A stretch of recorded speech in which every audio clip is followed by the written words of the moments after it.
Bismillahirrahmanirrahim. Assalamualaikum warahmatullahi wabarakatuh.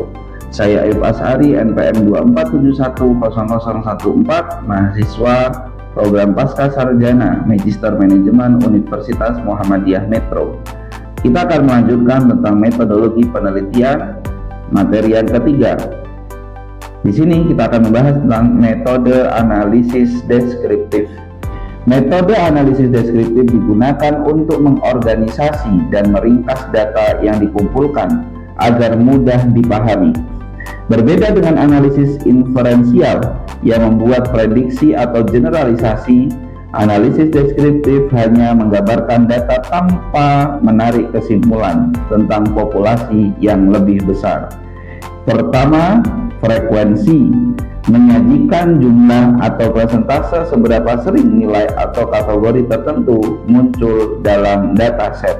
Contoh kasus, dalam penelitian kepuasan pasien, menghitung beberapa banyak pasien yang memberi rating puas atau tidak puas terhadap pelayanan.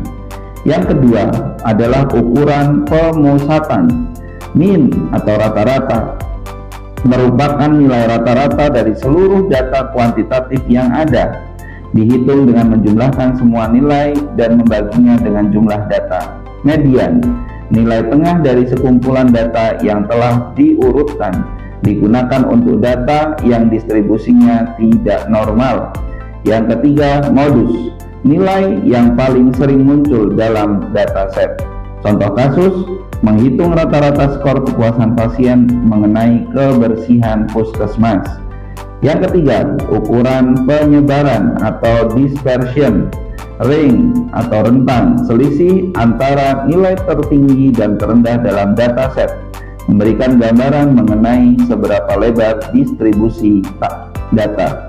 Standar deviasi, mengukur seberapa data, yaitu seberapa jauh data tersebar dari data rata-rata. Varian, kuadrat dari standar deviasi, digunakan untuk mengukur seberapa data dengan cara lain. Yang selanjutnya, grafik deskriptif, histogram, digunakan untuk menggambarkan distribusi frekuensi data kuantitatif.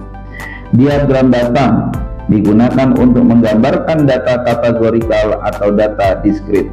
Diagram lingkaran atau pie chart menyajikan proporsi kategori dalam bentuk visual yang mudah dimengerti. Yang terakhir adalah tabulasi. Tabel adalah cara yang efisien untuk mengorganisir data dalam bentuk yang mudah dibaca dan dianalisis. Tabel frekuensi misalnya menunjukkan seberapa sering setiap kategori muncul dalam dataset. Contoh kasus, jika penelitian mengenai kepuasan pasien menggunakan skala 1 sampai 10, maka peneliti dapat menghitung rata-rata median dan modus dari skor kepuasan yang diberikan oleh pasien. Kemudian peneliti dapat membuat histogram atau diagram batang untuk menggambarkan distribusi kepuasan pasien secara visual. Kesimpulan, penggunaan populasi, sampel, dan teknik sampling yang tepat sangat penting untuk memastikan validitas dan keterwakilan data dalam penelitian.